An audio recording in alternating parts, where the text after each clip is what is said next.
부자가 되는 대세 정보를 전해드리는 코너입니다. 부자가 되기 위한 각종 정보, 각 분야 전문가들에게 들어보는 시간이죠. 부자 대세입니다. 오늘은 우리은행 투자상품전략부의 최진호 이코노미스트와 함께하겠습니다. 어서 오십시오. 네, 안녕하세요. 최진호입니다. 네, 어서 오세요. 항상 나오셔가지고 많은 이야기를 들려주고 계시는데 오늘은 연준 관련된 이야기네요. 지금 네. 미국 금융시장에서 연준의 기준금리 인하 가능성 9월에 뭐 100%를 이렇게 미리 반영을 하고 있던데 아무래도 이게 주식시장에 영향을 미칠 수밖에 없겠죠? 네, 맞습니다. 지금 이제 연준의 기준금리 인하가 굉장히 가시화되었다. 그리고 9월에는 내릴 수 있다라는 그런 기대 때문에요.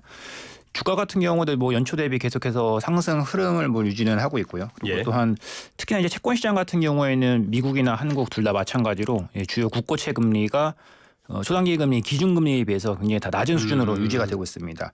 그리고 환율 같은 경우에는 우리가 뭐 1,400원 간다 뭐 이런 얘기가 있을 정도로 굉장히 올라가는 이런 추세였는데 그런 강달러 기준은 약간 꺾여서 지금 뭐 원달러 환율 기준으로는 1,380원대 후반 그 정도로 유지를 하고 있는 상황이고요. 그래서 이러한 이제 금융시장을 움직이는 중요한 팩터는 역시나 이제 말씀하셨던 것처럼 이제 곧 다가올 연준의 기준금리 인하 이런 이슈가 가장 큰 시장의 핵심 화두인 것 같습니다. 지금 뭐 패드워치 툴 같은 데를 보니까 7월 기준금리는 동결일 것이다. 그리고 9월에는 88.5% 정도로 인하를 지금 반영을 하고 있네요. 그런데 항상 나오는 얘기가 데이터 디펜던트, 뭐 데이터를 보고 정하겠다 이런 얘기를 하잖아요. 그러면은 이런 지표들이 기준금리를 인하할 정도까지는 왔다는 얘기가 되는 건가요? 예, 그 분명히 우리 앞서 이제 FOMC가 언제냐면 6월이었는데요. 그 6월 달까지만 해도 연준 인사들이 그 얘기하는 그 스탠스는 굉장히 매파적이었습니다. 그렇죠, 그렇죠. 근데 그 6월 달에 근데 확인할 수 있는 데이터들은 그 앞에서 발표되었던 이제 한 4월 내지 5월까지의 데이터들이었을 텐데요. 그때까지 데이터들은 이제 물가도 굉장히 뭐 내려오곤 있었지만은 좀 끈적끈적하게 잘 떨어지지 않는 모습이었고 뭐 실업률 같은 경우는 3% 후반으로 굉장히 높은 수준이었고 그렇죠. 소매 판매 같은 경우도 굉장히 잘 나오고 있고 실업률은 낮은 수준이었다는 거죠. 미국 경제가 굉장히 탄탄하다라는 쪽이었는데 최근 이제 한두 달 들어서 이제 발표된 지표들을 이제 보시게 되면 일단 미국 실업률이 4.2%까지 올라갔고요. 그리고 물가도 이제 지난달을 기준으로 미국 이제 헤드라인 물가가 처음으로 전월비 마이너스를 기록했습니다. 그러니까 상승률이 둔화가 아니라 이제는 하락이라는 표현이 맞을 정도로 드디어 이제 하락을 하기 시작을 한 거죠. 헤드라인 물가라는 건 소비자 물가 지수. 예, 맞습니다.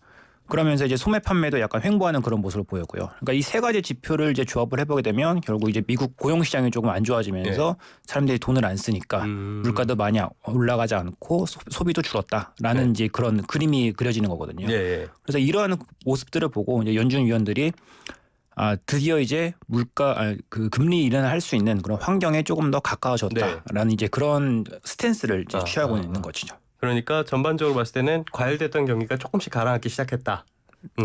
알겠습니다. 그런데 조금 전에 말씀드린 것처럼 지금 시장에서는 7월 금리 인하 가능성은 전혀 거의 반영을 하고 있지 않아요. 왜 7월은 건너뛰고 9월이라는 겁니까?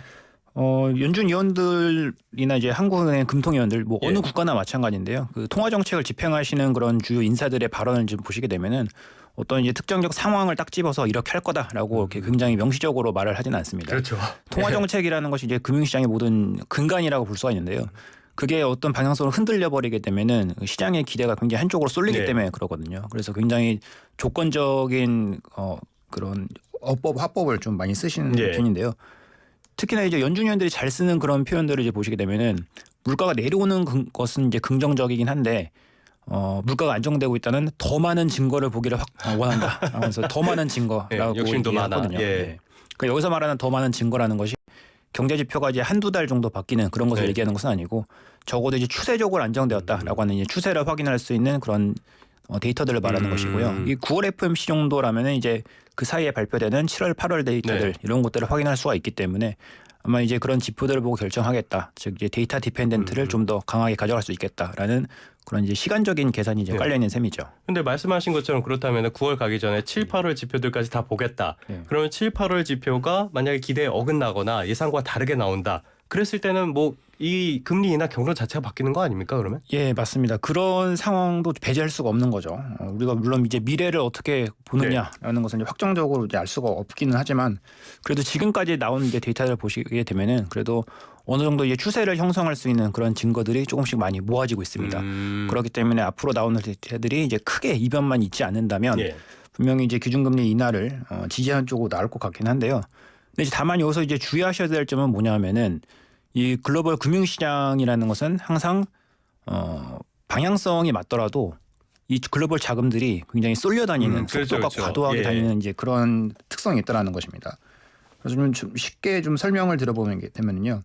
지금 연준 위원들이 연내 금리 인하 2번 하겠다, 3번 하겠다 이렇게 얘기한 게 아닙니다. 금리 인하를 할 수 있는 환경에 가까워졌다라고 예. 이렇게 시그널만 줬을 뿐인데 이미 시장에서 얘기하고 있는 기준금리 인하 기대는 앞에서 이제 말씀하셨던 것처럼 9월에 거의 88%가 넘어가는 예. 90% 육박하는 이 정도. 그리고 11월, 12월에 걸쳐서 기준금리를 또 인하할 수 있다. 많게 보는 데는 3번, 적게 보는 데까지는 뭐 2번. 예. 한 2.5번이라고 하면 될 것 같은데요. 2.5회 정도로 이미 선반영을 하고 있는 그런 상황입니다. 그래서 금융시장의 기대가 이렇게 앞서 나가 있게 되면은요. 그 다음에 이 정책이라는 것이 그 기대를 서포트해주는, 그러니까 지지하는 쪽으로 정책이 반영이 되게 되면은 해당 그 시장의 가격들이 다 인정을 받을 수가 있습니다. 예. 그런데 그렇지 않을 경우에는 이 가격이 다시 기대가 되돌려지는 이런 과정이 되돌아갈 수밖에 없는 거죠. 네네. 예. 그 사실 이 기대가 너무 앞서 나갔던 이 경험 우리가 많이 해봤잖아요. 예. 올해 뭐 기준금리를 6차례 인하할 거다 맞습니다. 이런 얘기까지 나왔었으니까 이번에는 좀 다를까요? 이번에 그때랑 이번에는 다른 점은요. 예. 그래도 그때보다는 조금 더 이제 그 미국의 물가라는 것이 정책 목표인 2%에 조금 더 가깝게 내려왔고, 실제로 지표가 많이 개선이 됐다. 예. 그렇게 방향성 자체가 그때보다는 조금 더 연준 위원들의 그런 단어를 조금 빌리자면 더 많은 증거들이 좀 많이 수집이 되었고, 네. 그렇기 때문에 기대가 그렇게 확 꺾일 것으로 보고 있지는 않습니다. 분명히 금리 인하를 하겠다라는 것 정도는 이제 유지가 될 것으로 보이는데, 이제 주의할 점은 이제 앞에서 말씀드렸던 것처럼 지금 시장이 기대하는 것이 약간 과한 측면이 없지 않다라는 거죠. 아까 2.5회라고 말씀을 드렸는데 네. 올해 남아있는 연준 FOMC는 이제 9월 그리고 10월 달은 없고요. 11월, 12월 이렇게 3번이 남아 있습니다. 그런데 이 중에서 2.5회가 되려면 다 내린다는 얘기네요. 거의 매번 회의를 한다는 금리를 내린다는 얘기거든요. 근데 매번 금리를 내리려면 그 사이에 발표되는 이제 경제 지표들이 미국 경제가 굉장히 급격하게 더 안 좋아진다라는 쪽으로 이제 지표가 나와야 되는 거죠. 예. 근데 이제 11월에 이제 미국 대선도 있고요. 그런 정치 이슈가 있는 그런 상황에서 경제 지표가 그렇게 급속도로 깨지는 것은 이제 좀 이례적인 일이라고 볼 수가 있겠죠. 예. 그렇게 놓고 본다면 시장의 기대를 정책이 그대로 서포트해서 따라가기는 좀 쉽지 않을 것으로 보고 있고요. 그렇기 때문에 이번에도 역시 시장의 기대가 좀 과도할 수 있다. 예, 좀 과도할 수 있다라는 그런 느낌을 좀 지울 수가 없는 건 사실인 것 같습니다. 그 말씀하셨던 미국 대선 같은 변수가 있다. 예. 미국 대선이 원래는 원칙적으로는 통화 정책에 영향을 미치면 안 될 텐데 맞습니다. 예. 이번에 좀 미칠 가능성은 어떻게 보십니까? 그것 때문에 9월에 인하를 못 하거나 이럴 가능성. 예, 이번에 지금 뭐 트럼프 후보가 굉장히 이제 강력한 그 당선 유력 제가 방송에서 좀 죄송합니다만은 사견으로는 예. 그리고 그냥 여론조사를 보게 되면은 트럼프 후보가 예. 앞서고 있는 건 사실이지 않습니까? 뭐 저희 다 하고 있어요 그 얘기. 예. 그래서 근데 트럼프 후보가 과거에 이제 썼던 정책들을 보시게 되면은 일단 중국하고 그렇게 친화적이지가 않고요. 중국을 배척을 하게 되면은 결국 중국 경제 의존도 높은 한국도 그렇게 해서 큰 수혜를 보기엔 조금 힘든 그런 상황입니다. 네. 그리고 기본적으로 추진하고 있는 어떤 재정을 통해서 경기를 부양하고자 하는 이제 그런 정책들이 미국의 장기 금리를 높일 수 있는 그런 요인이기 때문에 금리 인하를 한쪽으로 압박을 한다라고 하는 이제 그런 로직이 좀 성립되기가 힘든 것이죠. 그렇게 되면은 앞으로 연준이 기준금리를 쭉 내려가겠다라고 하는 이런 장기적인 패스를 그리는 데 있어서 그런 것들이 조금씩은 좀 상향 조정될 수밖에 없는 요인이고요. 그렇게 본다면은 뭐 금융시장에 그래서 이 트럼프가 당선되는 것을 과연 금융시장에서는 리스크로 봐야 되느냐 아니면 트럼프 트레이드로 봐야 되느냐라는 두 가지의 긍정적인 시각과 부정적인 시각이 상존하고 있는 것은 사실인데요. 예. 이런 정치적인 이슈가 어쨌든 뭐 어떻게 흘러갈지는 잘 모르겠지만 좀 쉽게 예단하기는 어려운 상황인 것 같습니다. 알겠습니다. 오늘은 한층 관심이 높아진 연준의 그 통화 정책 경로 변경에 대한 이야기 우리은행 투자상품전략부의 최신호 이코노미스트와 함께 해봤습니다. 오늘 말씀도 고맙습니다. 예, 감사합니다.